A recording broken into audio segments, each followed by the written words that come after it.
برفانی انسان افسانہ یا حقیقت؟ آئیے جانتے ہیں آج کی ویڈیو میں۔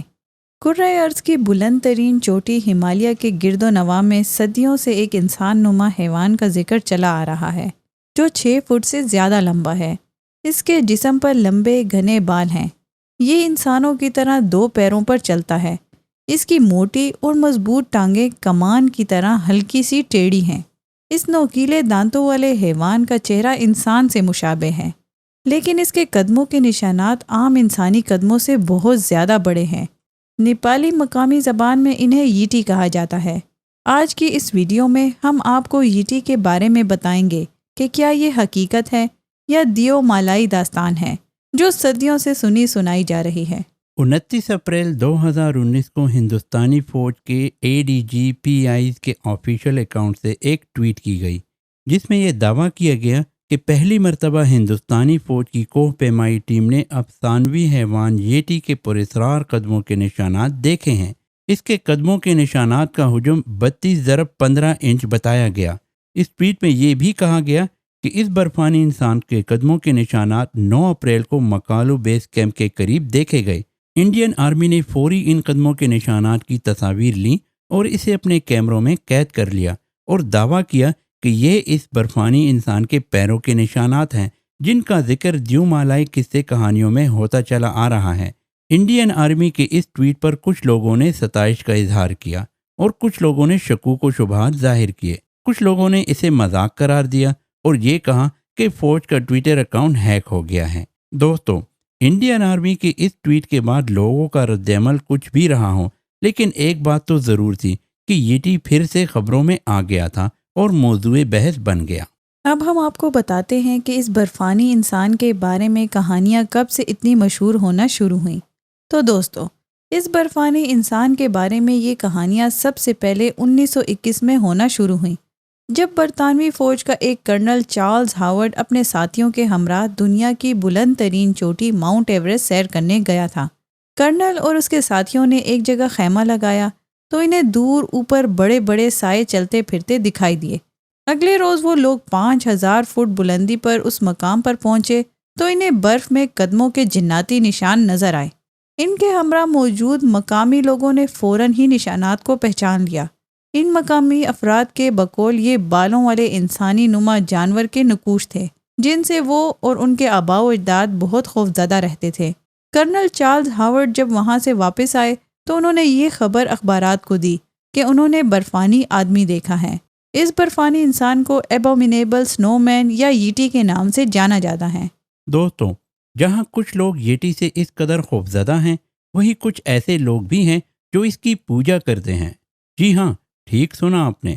دراصل بدھ مت کے ماننے والوں کے نزدیک ییٹی کو ایک مقدس مخلوق سمجھا جاتا ہے۔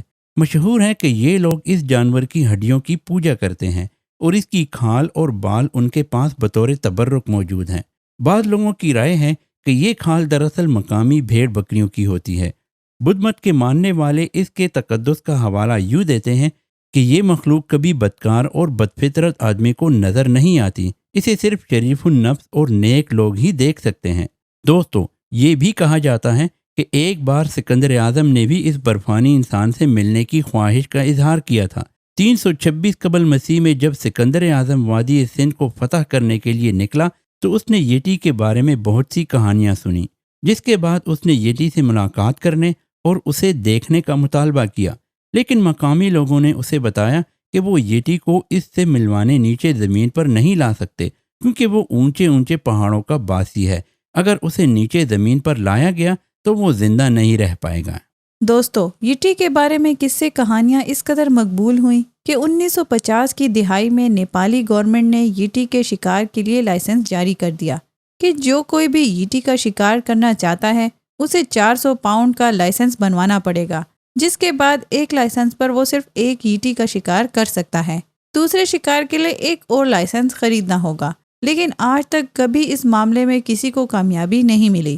کسی نے آج تک زندہ یا مردہ ییٹی نہیں پکڑا۔ دوستو، یہ برفانی انسان ایک معمہ بن گیا ہے۔ یہ ایک حقیقت ہے یا پھر کسی جانور کی کوئی قسم ہے؟ اس بات کا جواب جاننے کے لیے بہت سی ریسرچ کی گئی ہیں۔ ییٹی پر تحقیق کرنے والے پہلے سائنسدان جرمن پروفیسر انس شیفر تھے۔ جن کو ہنریچ ہملر جو نازی پارٹی کے اہم رکن تھے انہوں نے 1938 میں یٹی پر ریسرچ کرنے پر لگایا تھا۔ اپنی ریسرچ کے آخر میں شیفر اس نتیجے پر پہنچا کہ یٹی حقیقت میں ریچھ تھا، کوئی برفانی انسان نہیں۔ اس کے بعد مختلف ادوار میں بہت سی اور ریسرچ بھی کی گئی ہیں۔ 1960 میں ماؤنٹ ایوریسٹ کی سیر کرنے والے پہلے آدمی سر ایڈمنڈ ہلری نے یٹی کے شواہد ملنے کا دعویٰ کیا۔ انہوں نے کہا کہ انہیں وہ چیز مل گئی جس کے بارے میں دعویٰ کیا جاتا ہے کہ وہ انسان نما حیوان کی کھوپڑی ہے، لیکن بعد ازاں اس پر مزید ریسرچ کے بعد سائنسدانوں نے کہا کہ یہ ہیلمٹ نما چیز دراصل ایک سیرو سے بنائی گئی ہے جو کہ ایک بکری جیسا ہمالیائی جانور ہے۔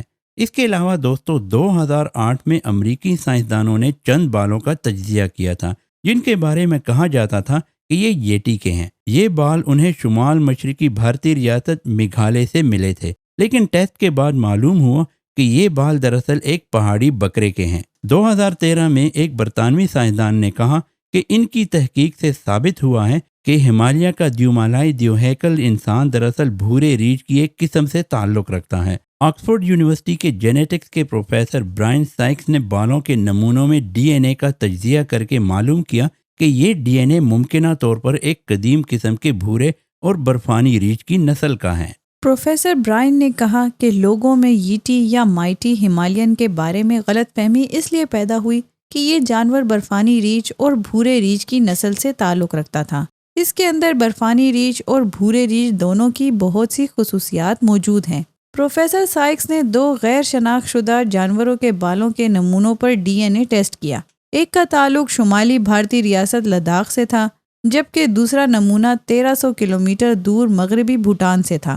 ان نمونوں سے حاصل شدہ ڈی این اے کو دوسرے جانوروں کے ڈی این اے کے ڈیٹا بیس سے ملایا گیا۔ پروفیسر سائکس نے معلوم کیا کہ ان میں سے ایک نمونہ ناروے سے ملنے والے ایک قدیم برفانی ریچھ کے جبڑے کی ہڈی میں پائے جانے والے ڈی این اے سے 100% ملتا ہے۔ اس کی عمر 40,000 سال اور 1,20,000 سال کے درمیان تھی۔ یہ وہ زمانہ ہے جب برفانی ریچھ اور بھورے ریچھ کی نسلیں الگ ہو رہی تھی۔ پروفیسر سائکس کہتے ہیں کہ ان کی اسٹڈی کے بعد یہ نہیں کہا جا سکتا کہ قدیم برفانی ریچھ ہمالیہ میں موجود ہے، لیکن ہاں البتہ یہ ہو سکتا ہے کہ ہمالیہ میں بھورے ریچھ کی کوئی ایسی نسل پائی جاتی ہو جو برفانی ریچھ سے نکلی ہو۔ دوستو، یٹی کی وجود کے ٹھوس شواہد کی عدم موجودگی کے باوجود اس کا تصور نیپال کے علاوہ مغربی دنیا میں بھی عام ہے۔ اس کا اندازہ اس بات سے لگائیں کہ یٹی کے موضوع پر آج تک کئی فلمیں بھی بنائی جا چکی ہیں۔ آج کے لیے اتنا ہی دوستو، نیکسٹ ویڈیو تک کے لیے اللہ حافظ۔